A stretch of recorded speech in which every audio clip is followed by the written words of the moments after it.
Hey, good morning. C'est le matin de Pâques. Donc, qu'est-ce que ça signifie? Comme à peu près à toutes les fins de semaine, il y a tout le temps une fête. Il y a tout le temps un événement. Une journée dans la semaine où est-ce que tu vas surconsommer. Comment maintenir la balance et pouvoir profiter de la vie sans que ça te défonce le métabolisme? La stratégie est très simple. La stratégie est de sous-consommer toute la journée pratiquement. Et quand tu arrives à ton repas, eh bien, tu vas pouvoir te permettre davantage de bonne bouffe. Et ainsi, tu vas maintenir un certain équilibre à travers ta journée. Et ça va faire en sorte qu'il n'y aura aucun dommage pratiquement qui va être fait à ton métabolisme. Tu ne seras pas en surconsommation calorique.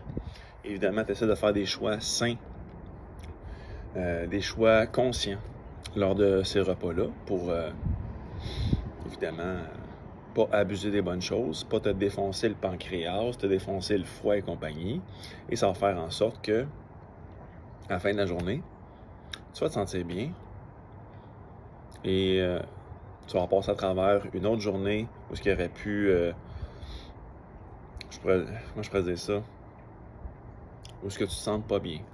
Où ce que tu te sens pas bien, genre encrassé, tu te sens lourd. Puis évidemment, si tu surconsommes à ce repas-là, exemple, c'est ton dîner, hein, je te conseille fortement de minimalement supporter ton estomac avec le produit HCL de Cleanergy parce qu'il va y avoir beaucoup de travail à faire et on sait que c'est une des molécules, là, l'acide hydrochlorique dans l'estomac, c'est la première qui commence à aller moins bien quand on surconsomme beaucoup trop de bouffe et qu'on manque d'énergie en général. Si tu manques d'énergie, jusqu'à la preuve du contraire, tu as probablement des problèmes digestifs. Donc,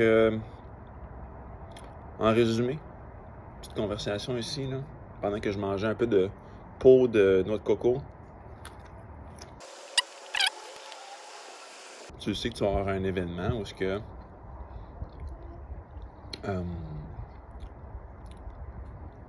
événement où il y aura de la surconsommation, peut-être des produits transformés et tout. Donc, c'est très riche en calories. Stratégie numéro 1, tu manges moins avant et après cette période-là.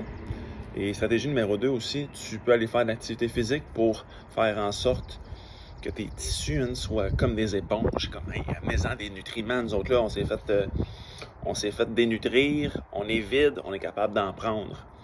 C'est la stratégie numéro 2. Stratégie numéro 3, pour éviter d'être ballonné et qu'il y ait beaucoup de fermentation, tu supportes ta digestion lors de ce repas-là pour faire en sorte que tu te sentes bien. Et à la fin de la journée, tu as réussi à passer à travers une autre journée de festive sans créer aucun dommage à ton métabolisme. Voilà, je pense que ça fait du sens. Bonne journée.